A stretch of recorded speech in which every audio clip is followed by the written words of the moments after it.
FightHype here with my man Paulie Malignaggi. Paulie, what's good with you, bro? Hey man, I'm good. How are you, man? How's I'm everything going, Ben? I'm good, bro. I'm good. I'm not doing as good as you though, brother. I had to hit you up. I saw you post a picture on Yeah, Instagram. I don't know if you out here thirst trapping for the ladies or what, yeah, but it said you've been off the pizza and the cannolis for like 3 yeah, months now. yeah, So you're looking ripped. You're looking in shape, bro. What's good with yeah, you? yeah.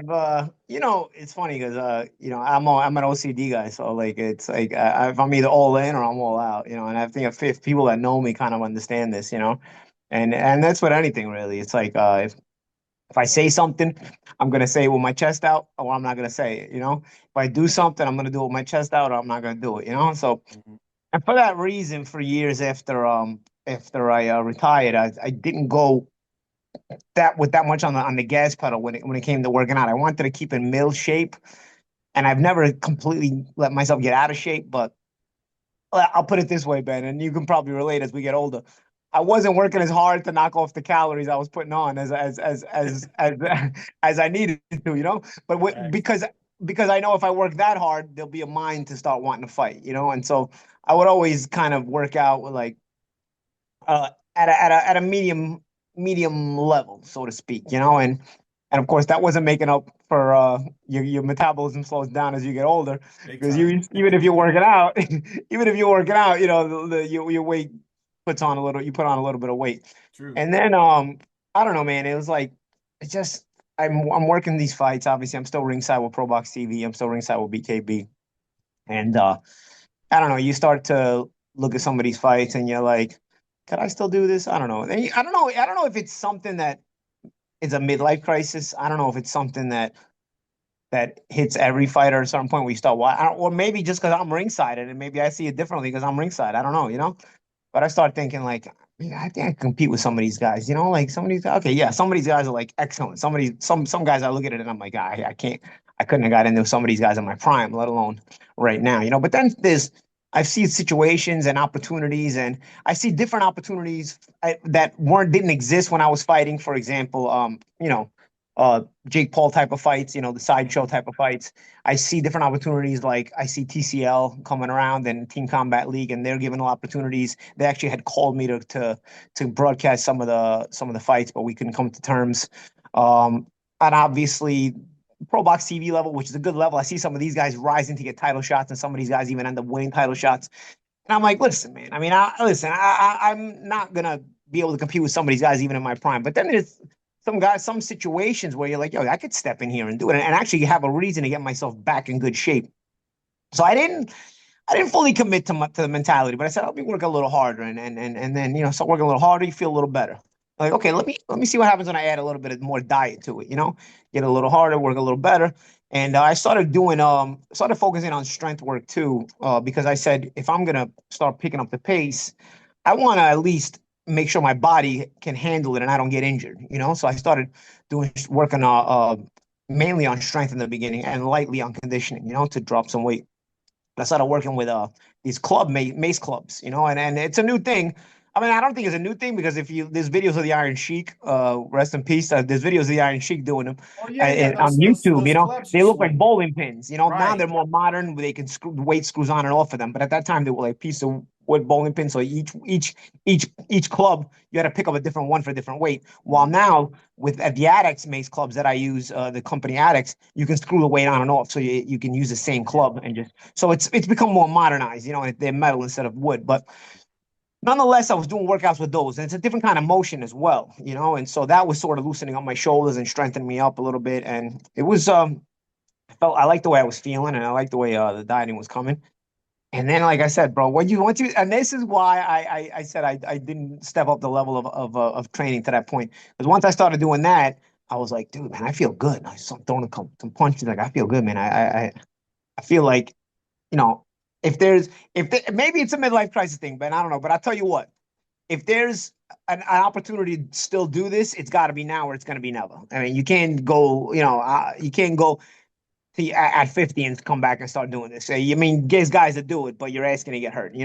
I will say I was always a kid that bloomed late. I started boxing late. So I came into boxing late. I also, as a teenager, went through puberty late. So I matured late. And I think, because I didn't let myself go, the only vice I really had was food. Like it wasn't like I was never a big drinker. I know I don't do drugs. Even now, the amount of drinks I have is I can count them on one hand, and the amount of drinks I have in a year. I can count it. The amount of nights I drink on one year, I can count it in one hand. I'm not. I'm a very low key social drinker every once in a blue. So it wasn't like I let my body get unhealthy. But I like to eat, dude. You know what I mean? I like good food. So I gained some weight. But even despite that, I was still always doing those light workouts, like I said. So it wasn't like my body was completely out of motion, even though I had gained weight. Trust me, I gained weight, and people could see. Even some of my clothes weren't fitting the same way anymore. So I did put the weight on regardless. But I don't feel like it was that was the worst thing, because that you can always knock off, because and it wasn't like I'm a junk food freak. Like I like to eat good food. So when I started working, I felt like, man, I was like, I don't think everybody my age can do this. Like to start to feel like this. Good snap on my shots, good speed. Lifting the weight, good motion on the mace clubs. I got to really shout out Addicts, the Addicts Mace Club company. They were really a big difference maker. And the two guys who were there, Donnie and Sebi, put me through those workouts. Really, really, I think those were a good base for my strength to get me to that next level. But either way, to make a longer story, because I've already talked enough about this, long story short, I started, like, getting curious. And I'll tell you what, I started getting curious first like a year ago. I got to be honest. First, like a year ago, I saw Chavez Jr. on a fight on a Jake Paul card, and I wasn't even working out then at all. I was just doing like I said, just a basic workout, which wasn't enough to overcome what I was eating. So, but about a year ago, I saw Chavez Jr. fight on the Jake Paul card, and I called up one of my guys who's over at MVP. They're good guys over there. I've worked, I'm commentating shows with them, and I'm like, listen, don't tell me you're gonna put this mutt in with Jake Paul. I'm like, don't tell me that, because he looked like a mutt on that undercard fight that he did, and the intention was to build him up to a fight with Jake, but he looked so bad that they just shelved him for a while, and now I guess they figured if we shelf him for a long time, people won't remember this bad performance that he just had, and then we can just bring him back later, because now he is fighting Jake after all. Crazy. So I without a tune-up this time. Last year they tried to get him a tune-up to build him into the fight, and instead they looked so bad they had to shut him down. So this time they decided, I guess, we're not gonna even let him look bad. We're just gonna put him right in with Jake. But I remember a year ago saying, dude, do not tell me you're gonna put this mud in with Jake. I was like, let me, like, yo, know what? Let me fight him. Let me fight him. I'll give him the weight. Let me fight him. If I beat him, then if he can beat me, then it'll build it up. If I beat him, do whatever you want. Put me with Jake, with Jake. If not, because Jake was thinking of fighting Javante Davis, who's a lot smaller than me. So Crazy. I was like, do not put Chavez in with him. And they were like, yeah, you know what? We might not go away. We might not go that route. He didn't look good, and then his doesn't seem like his name carries as much as we thought it did, and all this yada yada yada. I was like, all right. So I didn't really up my preparation or anything like that, and he was right. They didn't really look into Chavez. Now all of a sudden, I've started working out, and I didn't start working out because of Chavez and Jake. Because Chavez and Jake was made already after I got back into the higher caliber training. Mhm. So it wasn't like I got started getting to higher caliber training because of Chavez and Jake. But look, you see what I'm saying? Like, these are opportunities that present themselves. You got this. You got exhibitions type of stuff with Floyd and Jake. You got, like I said, Team Combat League is an interesting concept that's growing as well. Like I said, some of the guys at Pro Box TV, they've moved into higher level fights as well. And I was like, you know what? Like, at my age, can I really do 10, 12 rounds? I was like, is it feasible for me? I was like, well, I can still get all 5 rounds of sharp fighting where I'm better. So I thought I was working with BKB and seeing these Trigon fights. And I see also bare knuckle fighting in general is getting very, very popular. I said, you know what, man, this might be the thing right here, bro. You know what I mean? Because I gotta control what I gotta control. I can't look to for somebody else to give me an opportunity. If I want to do this, I got to create my own opportunities. Then if opportunities present themselves, they present themselves. But right now, I had been out of so long out of the ring. Even when I asked about Chavez, the first thing they asked me was, "Yeah, all right, what do you weigh?" Like, because I had been so long that people just assume like I just don't got it. Right. So I said, you know what? If I'm gonna do this, I gotta just create my own path. And then if other opportunities present themselves, they present themselves. But I really feel like I can create my own path, set a purpose for myself, set a vision for myself. And as I started, as I was working more and more these BKB fights, they're 5 and 6 round fights, they're not as long. I can do that. The championship belt started looking good to me. I was like, wow, that's a nice belt. That would be a nice belt for the collection too. It would be, Wow. and I would have to fight at 154 pounds. I can't make 147 anymore. And if I could win a world championship in BKB, I could be a three-weight world champion in two different sports because that would be 140, 147, and then 154. I was like, that could be like a cool little wrinkle, cool little feather in my hat, Because I think also, when it came to the law ball bare knuckle fight, first of all, I don't think most people watched it because whoever is saying I lost the fight, I know MMA fans, they're not that intelligent. They'll think I lost the fight, and they'll like, it's funny because MMA fans trolling me about the law ball loss is like boxing fans trolling me about the Juan Diaz loss, which doesn't happen. Nobody trolls me about the Juan Diaz loss because everybody knows I Right. won that fight. Right. But MMA fans are actually so dumb that they'll troll you about a fight that everybody knows you actually won. And the problem was that I don't think much of boxing fans really watch that fight, So therefore, the only really opinions that are out there are the dumbest of the dumb, which are the MMA fans and the MMA media. Right. So it kind of left me a bad taste in my mouth there as well. And the reason I didn't fight again with bare knuckle after that was because I said, dude, if I get robbed again, like I'm gonna just beat the shit out of one of these judges. Like I've been through the gauntlet already in my career. I've Yeah. been robbed in big fights. Like it's like I've been through all the politics, both promotionally and judge wise and everything. I really don't have it in me to like continue to do this. Like I'm gonna get to the point where I've had it up to here. Where I really have had it up to here. And I was like, if I don't stop. Because bare knuckle really was easy. The first fight, even if I lost it, first of all, I thought I won it. I fought it with one hand, even I broke, and I still felt like I controlled the whole pace. So it wasn't a difficult fight, even if I lost it, right? So Mhm. I could have done it again. I really felt like it would have been easy. But I was like, dude, if I keep getting robbed, bro, I'm gonna wind up putting one of these judges in a coma, and then I'm gonna wind up with a bigger problem. You know what I mean? Like I'm gonna assault one of these judges badly. You know what I mean? So I said because they just it's basically when you get robbed in a fight like that, when you get robbed in general at a high level, it's basically like somebody went into your pocket and took money out of your pocket. What are you gonna do? You're snuffing them on the spot, right? I mean, if somebody goes into your pocket, if you don't know them and takes money out of your pocket and like, I'm going to keep this, bro, you're going to snuff them on the spot, right? So, Yeah. so essentially, like judges doing that is basically the equivalent of that to what they do to fighters. So it's like, I've eaten it enough. I've eaten it enough. It's like, I said, let me step back and let me stop fighting because I felt like I could have stayed in bare knuckle for a little while. Fights were 5 rounds when I fought with BKFC. And I felt like it was something very doable and easy, if once I would have healed my hand.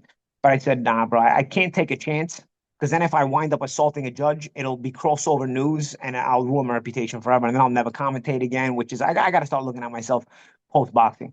But like I said, it comes full circle. All these years later, it comes full circle and you start to get that itch. You know, maybe it's a crazy thing, like maybe I'm just hanging around ringside too much, like people think I'm not commentating as much as I'm not with the big networks, but Pro Box TV is a lot of fights. I've been commentating consistently all these years. BKB, it's a growing company. I've been commentating with them, and you still get that lust for it to a degree, but it's more so. I'll tell you what, Ben. I know, like you probably answers are going to create questions, but it's more so having a goal, having a purpose, having a goal. Because it's like sometimes I think about it, it's like, do I really love to fight? I can't say I love to fight, but I love having a goal to strive for. I love having a something that tests me, something that is gonna something that people may doubt, something that I have to achieve that most people can't. I love having that thing. And I know eventually life takes you to a place where you can't do those things, right? But I, as I was thinking about it, I'm like, if I'm going to continue with this kind of mindset, either I chase it right now or I'm never going to be able to chase it again. And then what am I going to do? I'm just going to leave that empty feeling inside me that, what if I would have chased that? What if I would have went for that? What might have been doable. It's only a few rounds. Each fight is only a few rounds, really. Like I said, 5, 6 rounds might have been doable, So it's like, it became a thing where it's like, all right, you know what? I feel good getting in shape. Like I said, working with the addict clubs and dieting and working out. I feel better than I have in a lot of years. And I said to myself, all right, man, I've honestly, it's funny because I never did just strength work. I did strength and conditioning, and that included box jump, sprints, ladders, all of that stuff, along with some strength.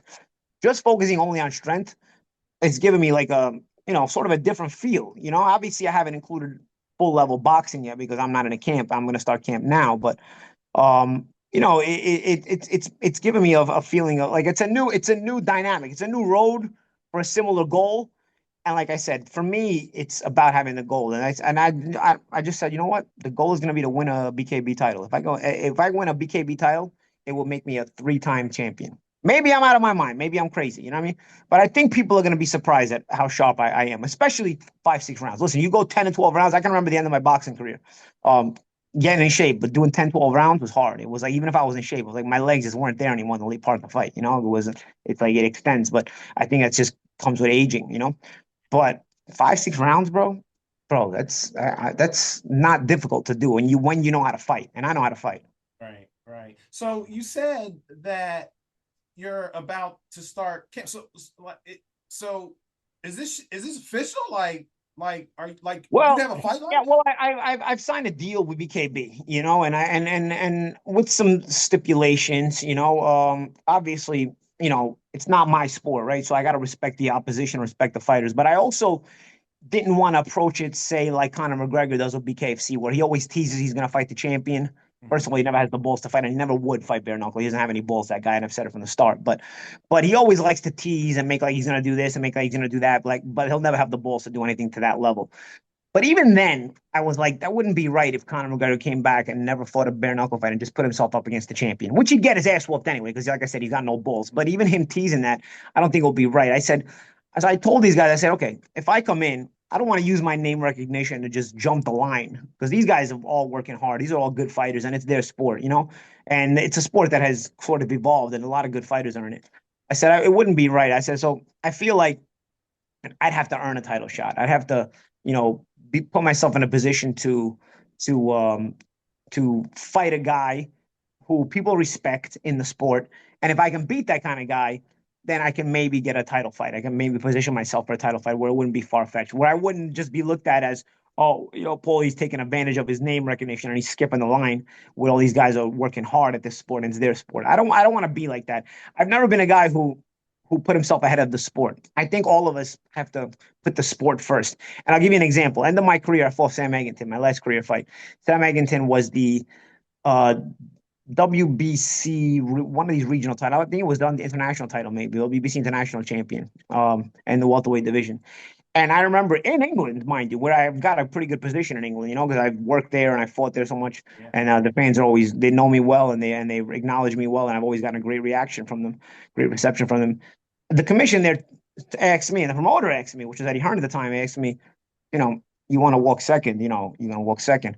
And I said, no. I said, Sam got the belt. I don't care if it's not a world title. I don't care if I've been a world champion and he hasn't. He's got the belt. I will walk first. I was like, I'm not bigger than the sport. The sport comes first. I know some guys want to change that, and of course we've seen that, and they are a big deal. And if they want to, they have a right. It's on them, and they have a right to do that. And I felt like I maybe could have had the right to do that, but I didn't want to be bigger than the sport. I wanted to say, I said, no, Sam, even if it's not a world title, Sam is the champion of the belt that we're going to fight for. So I don't want to walk second. I want to walk first, and I want to feel like a challenger, because that, it's that domain I'm stepping into. Ultimately, I lost the fight anyway, so I would have had an egg on my face. I would have walked in first, right? So you respect the sport, do right, and you get right, so to speak, and working on principle. So in that same mindset, I didn't want to just jump the line and say and tell these guys, hey, you know what? I feel like I can do this. I want to fight for a title. I wouldn't be right. Even if I think I won the law ball fight and that was just one handed, and I feel like, if I would have shown two hands, I would have really showed out in that fight. Mm. I feel like there's so much more to see in my style that you can't see in that fight, because I'm boxing one handed. But I say no. I say it wouldn't be right. It wouldn't be right for me to take advantage of that. I want you to find me a good contender, popular contender, where we can make some noise in a fight together. And if I can win that fight, then it's a respectable win, and people will say, okay, I want to see Paulie in a title fight, maybe. So that's what I had discussions with, and that's the route we're going to take. I'm not going to get a title fight in my first fight, because I have too much respect for these fighters and too much respect for the sport in general. But if I can win and look good, then I'll start to chase that goal. The goal is to win the title. You know what I mean? Obviously, you're not fighting for free. The money is part of it too, but the goal is the goal. You put a vision in front of yourself instead of thinking about money. You put a vision in front of yourself, and then the other things just come into place. When you put a vision in front of yourself, all the other things will come into place. I think any fighter that has accomplished anything in a sport of boxing or any other combat sport will, I think, will admit this as well. When they succeeded, it's because they put the vision first. They didn't put the money first. Obviously, the money ends up coming. Then you start having to make smart business decisions, and you think about that once you've arrived.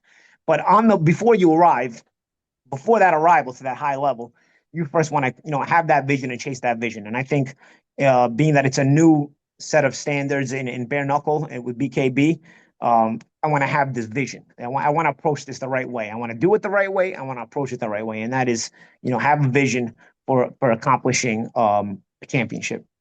So, like what kind of came first when you came to this decision? I mean, obviously you've been commentating, you've been ringside watching these fights, so I'm sure you can kind of size the competition up, right?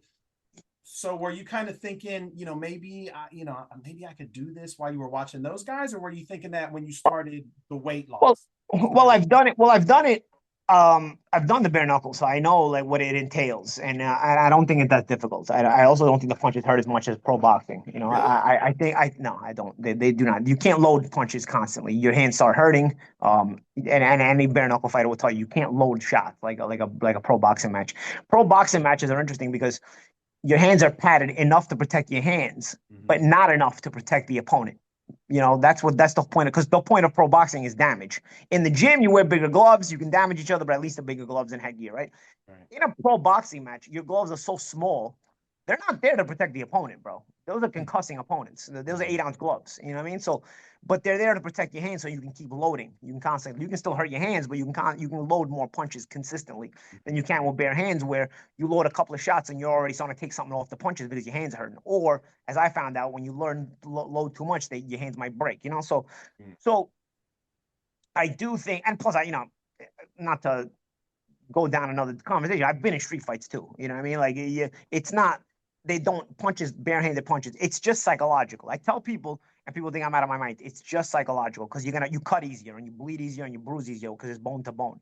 But you actually don't feel that whiplash like a boxing glove. You don't feel that whip headache in your head of that's an explosion at impact with a small 8 ounce boxing glove. You don't feel that.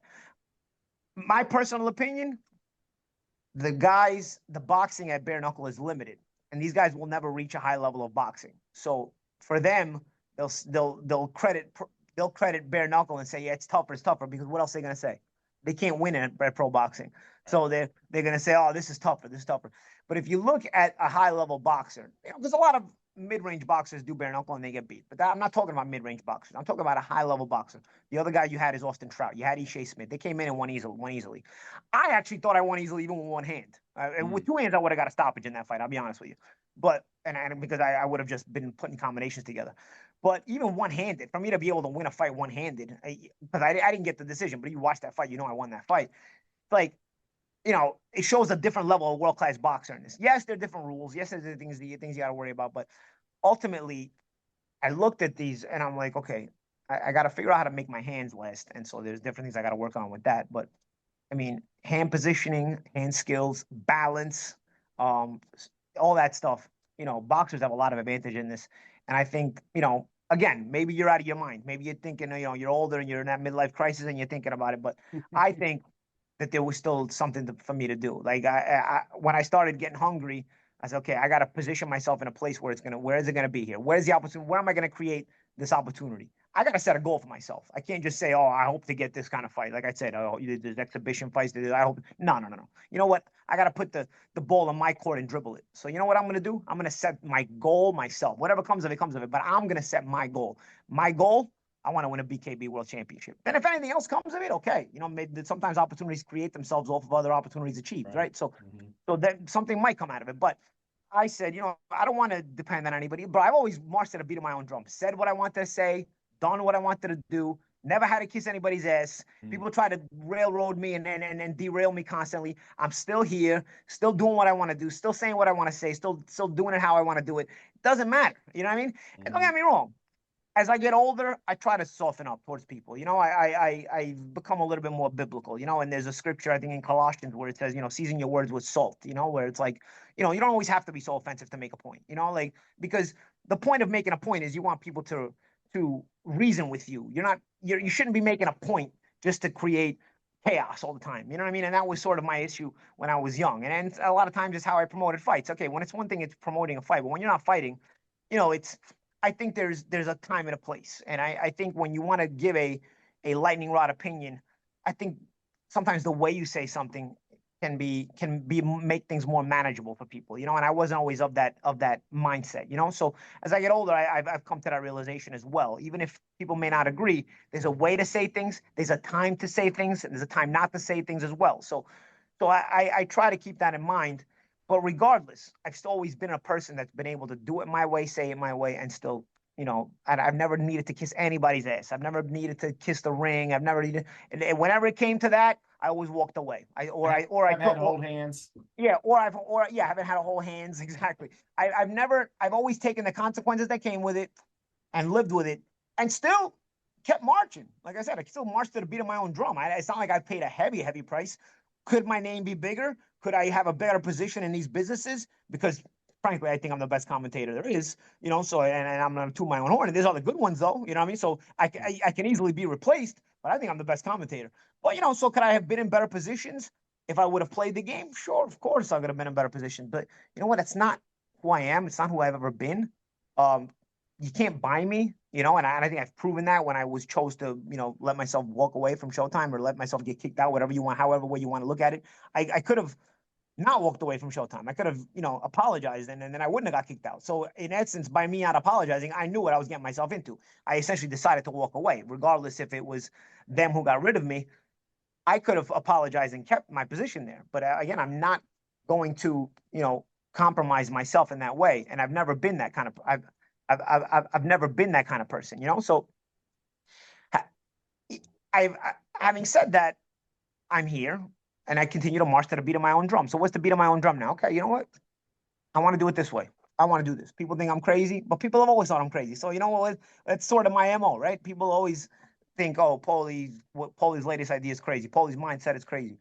Paulie's doing okay though. You know what I mean? Paulie's always going to be okay because he's always going to figure out a way.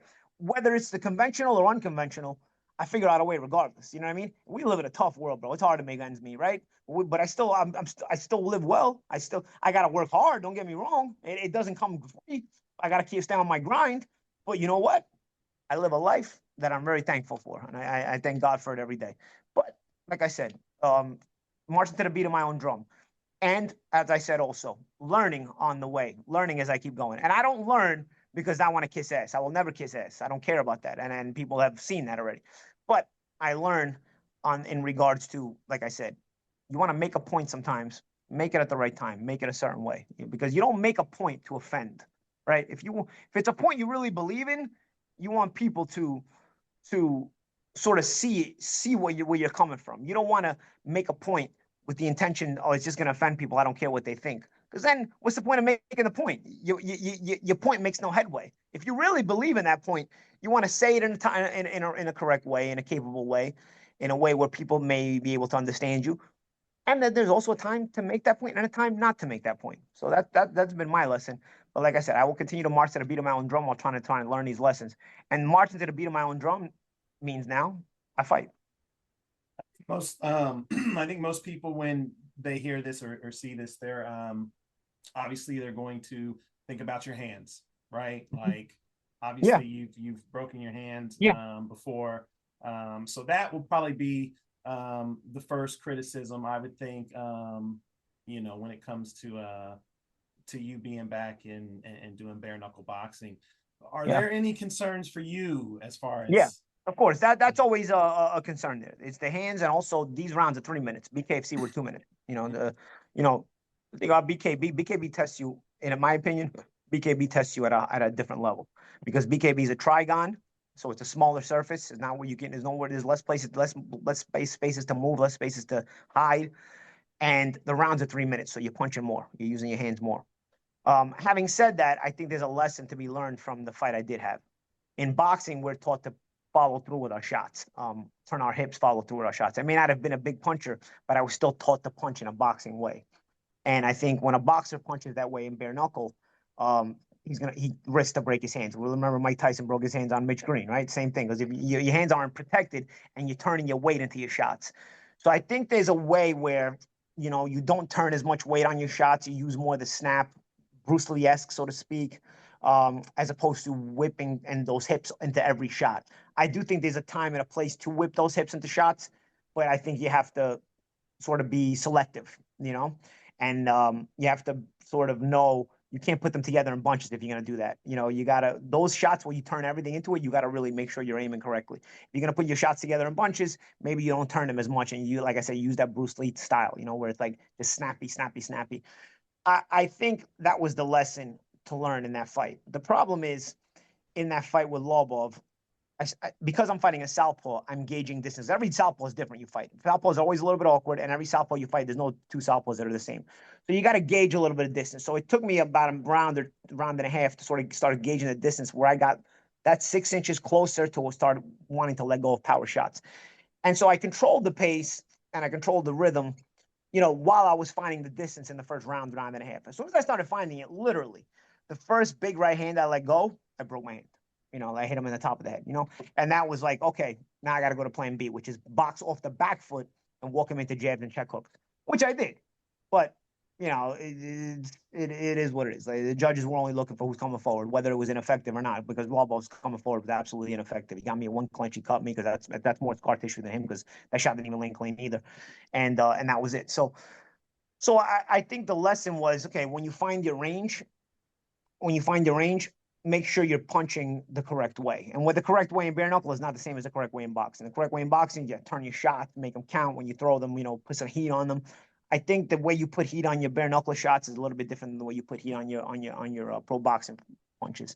And I think there's like I said, a selection method here where sometimes it's got to be one way, sometimes it's going to be another way. And I think that was sort of the lesson in that fight. It took only one punch, unfortunately, for me to have to learn this lesson, because I didn't throw another right hand. Right. And luckily I didn't throw another right hand because I didn't need surgery after the fight. I needed a cast. The doctor told me if you would have kept throwing that right hand, you would have needed surgery, which would have really sucked. It would have been my 5th surgery. But the reason I didn't throw another right hand is because I was 5. Well, 4, yeah, I've had 4. It would have been 5th, but luckily I didn't need a surgery because I didn't punch again, so the bone didn't shift. I cracked it and the bone didn't shift. The funny thing was, I would have thrown another right hand. I just didn't feel like I needed to. Like I was controlling him with one hand. So like if he would have forced me to, if he would have been good enough to force me to throw right hand, I would have thrown it, and then I would have needed surgery after the fight. But we continued to box. You think he wanted to box? No, it's me dictating that pace. We were boxing because I was controlling the pace, But the judges were too dumb to see that, And of course, MMA fans are too dumb to see that to this day. But when they watch that fight, they still don't know what they're watching. But like I said, we were boxing because that was my choice. That wasn't his choice. He didn't want to box with a boxer. He would have liked to brawl. He would have liked to bring it to me. But he never forced me to use a right hand when I said, okay, my hand's broke. As I've broken my hand enough times to know the kind of pain that it is when it's broken and the kind of pain that it is when it's bruised. So I knew instantly that it broke.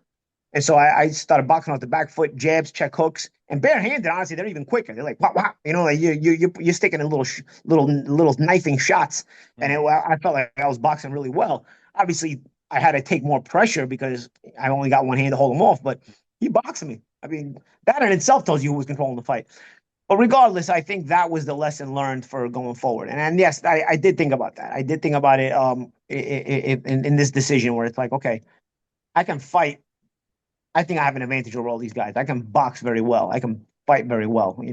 I just got to make sure I got 2 hands so I can show what's there. Because I don't think people got to see what's actually there. And I think what I did show in the first fight with that high IQ one-handed boxing.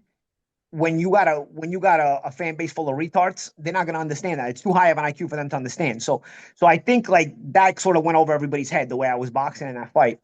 And I didn't intend to have to show that high of an IQ because I thought it was just I was going to go in 2 hands, put these shots together, like put these quick hands on guys, and people. This fight speaks for itself. Once I broke it, I had to sort of go back and box in a level at an intelligent level where again it's going over most of that fan base is going over their head, and so I feel like I still can do that. I still with 2 hands I still can do that. I still can show that same quick-handedness, and and also an understanding of how to preserve my hands. Again, it's one of those things where there's a question to be asked. Am I in denial? Is it just part of that midlife crisis going crazy? We'll see. I feel like I've been feeling good and I feel like I can do that. Yeah. Do you think the other boxers, Ishe, Austin Trout, do you think that they kind of think that as well when like I do think they so. look at the like the actual bare knuckle bot, like do they look at them and feel like, man, their boxing skills are not on this Yeah, level? yeah, they're mainly trash, and Mm, I feel that I feel like that too. I mean, Austin especially came in and just dominated the whole sport. You know what I mean? mm, Like, and Ishe did it, I think, for only one fight, but did well as well. Um, and so I think any high level boxer does this pretty well. Like I said, I think with me because I was fighting one handed, it went over people's heads. I think a boxing fan will watch that fight and think I won the fight. Most boxing fans that I've spoken to thought I got robbed. Um, and because not only that, I think a person who understands boxing will also look at that and be like, "Whoa, they can really appreciate that kind of boxing, one-handed, bare mm. knuckle. I guess I'd be able to box at that high of a level one-handed." So if I got two hands, again, I haven't even been able to show it yet. Because I remember I was always very fast-handed. I was always quick hands, good combination puncher. It wasn't just a jab. I had good reflexes, good speed, and I still have that trigger. Maybe at my max speed. Maybe if it was 100 before, maybe it's 85 now, but it's still a good speed level. And I know how to keep my punches tight and short, so it gives me an advantage over a lot of fighters that are in this kind of sport. Obviously they have some things as well that I got to be careful with. Some guys, they got more experience than me in this kind. They know how to throw the punches better. They know how to close their hands better, maybe. Some of that inside game where you can hold and hit. There's things that have to be respected, but I have to talk about the boxing because that is my bread and butter, and that's where I get my confidence from. Say, okay, if I can box my way, I think I can offset anything that's done well by these other guys. And I think that's where you have to know who you are and who you aren't, and you have to make the fight to your advantages, and that's how you game plan. Yeah. Holly, I gotta ask you though. I have to ask you and be as honest as you can. Mhm. Are you sure that this isn't just you being a fighter who just like, bro, like I don't care how old fighters get, man, like you all just I feel will, I will like say this, yeah, because you see Pacquiao doing it. I will say or, this. or, or I Pac, didn't. I mean all of them, bro. I I mean will say even this. Mike Tyson probably still feels like Yeah, he can kick some I will ass, say this. right? Some of it is always inside you. Like then you tell yourself, I don't want to get in shape. I don't want to get in shape. But then what I just figured out is getting in shape wasn't as hard as I thought it was going to be. You know what I mean? It's like getting in shape was, it was actually fun because it gave me something to strive for, and that bubbly feeling inside was back. Like getting up, like, yeah, let's do this. Yeah, don't get me wrong, dieting sometimes sucks, and it's not every day you're like excited, but like you feel good. You look in the mirror, you're like, this summer body's back, kid. You know what I'm saying? Like, you, and all of a sudden it just builds. It builds on top and it builds on top of it. It builds on top of it. Listen, some of it, yeah, some of it, I look at myself. Sometimes I wake up in the morning and I'm like, am I crazy? Maybe am I crazy? But then I go work out and I'm like, oof, yo, I'm not crazy. I enjoy this. I like this. This is who I am. And deep inside, this is who I am. Again, I will also reiterate, I miss having a purpose. I don't know if I miss fighting more so than I miss having a purpose. And I miss having a goal. And people say, "Oh, set a different goal for yourself." I don't want to set easy goals, and I don't want to set boring goals. And everything else to me is either an easy goal or it's a goal that doesn't interest me. It's a boring goal. These kind of goals are what I've lived for. That I've always strived for my whole life. It's a goal that's um that's how can I what's the word I'm looking for? It's associated to my identity. It's a fighting goal. I miss having a goal to strive for. I know, but And that's what I'm talking about though. yeah. When I say, are you sure it's not just the fighter in you? I think you Well, all well, have that in you. we all have that, but I don't know because, like I said, I don't know that it's necessarily fighting. Mm.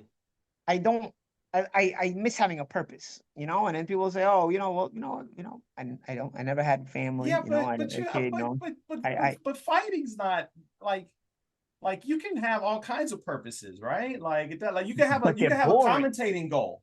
They're right? boring. They're boring though. Yeah, you know, I've even done some acting, and people are like, oh, as if it's like, bro, it's cool, but it's boring. It's like there's no rush of the crowd and the See, commentating and the yeah, I've worked with some commentators where they think they're the star, and I'm like, you ain't the star, dude. Like the star's inside the ring, bro. The crowd's going crazy, not for us right here, bro. The crowd's going crazy for the guys in the ring, I man. know that's the They couldn't care part. less. Are you Yeah. sure you don't just miss that? Like, is it? Ben, you'll always miss that, dude. You'll Yeah, always miss that. I mean, that's always gonna stay with you. But again, that's part of having that purpose, right? Is that ego yeah, drive. Like, yo, yeah, can I do this? Or am I gonna fall on my face? You know yeah. what's funny? Because when I was young, right? I used to like, obviously a lot of young athletes who like to chase girls, right? And some guys are really shy. I think today's generation, for example, they're more of a social media generation. They'd rather DM a girl than go up to her. No, people don't really approach girls. But my generation, you had to approach girls. Mhm. I always loved the rush of approaching a hot girl in a club and where I might get told, go fuck yourself. Or I might be sleeping with her later in the night. For me, and for, excuse my French, but it was like that was the rush. The The, thrill of the the hunt. part of the rush was I might get told to fuck myself right now. You know what I mean? Or what if I did get told to fuck myself? How do I come up with a quick witty word to change the dynamic and make her laugh and make her smile? And then maybe later in the night I do get what I want. And again, it's just an example, but what I'm saying is I love the fear of failure. It gives me the rush. And the only way you have a fear of failure is if you set a goal that is not easy to achieve. So for me, that's fun. That's fun. The fear of failure, it's fun because then you achieve it. You feel like you accomplished something. For me, other goals are either boring or they're easy. I don't want an easy goal because then there's not really a sense of accomplishment to have an easy goal. And and yeah, I'm a good commentator. So what? Okay, you know what I mean? It's okay. It is what it is. It's fun. It's cool. But those guys are putting themselves at risk, man. Those are the guys that deserve the credit. And then I don't want a boring goal either. I don't want an easy goal. I don't want a boring goal. I want a goal that I wake up in the morning and I'm ready to touch the ground and be like, yo, let's go. Let's chase this. And nothing does it. Like, bro, I've been retired years. Nothing matches it, dude. Nothing matches it. Nothing matches it. And again, I don't necessarily think it's a love of fighting. It's just that's become my identity. And that's become what I associate with having a purpose, having a goal. So, I'm not having a goal of like, oh, let me try this. I set a vision. The vision is BKB champion. You know what I mean? Like that's the vision. I don't want. Oh, I'm gonna try this. That's let me give it a shot. I don't know.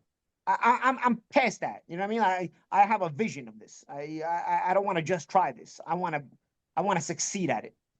And like I said, what does that do to my resume? Two-time world boxing champion in two weight classes, and then a third weight class because I didn't compete in pro boxing at 154 pounds, but I can't make 147 pounds anymore. So 154-pound BKB champion, 140-pound world boxing champion, 147-pound world boxing champion. I like the sound of that. That's a ring in my ears, bro. You know what I mean? I could be satisfied with that.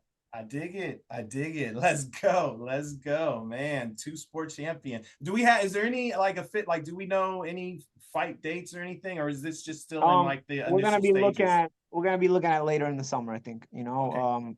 When we looking at later in the summer, I think people will. We're like I said, we're discussing options. I want it to be a respectable opponent. I don't want to just. I want it to be somebody who, whose name carries in that sport, and I wanted to excite fans. I want people to be excited. Or in the very least curious. If you're not excited, because I know not everybody's a fan of Paulie Malignaggi, but I want people in the very least to be curious. And I think I also need a good dance partner in order to make people curious. I think I need a respectable dance partner. I think I need a worthy dance partner. I need a dance partner that people also get excited about, or people that also get curious about, in order to have take two to tango, two to dance, Yeah. two to mix it up and cause that kind of excitement. So, I hope to be able to announce that soon as well. That's what's up. Well, you heard it. Paulie's back. BKV, bare knuckle fighting. Man, this is crazy, but let's get it. Let's go. Yep.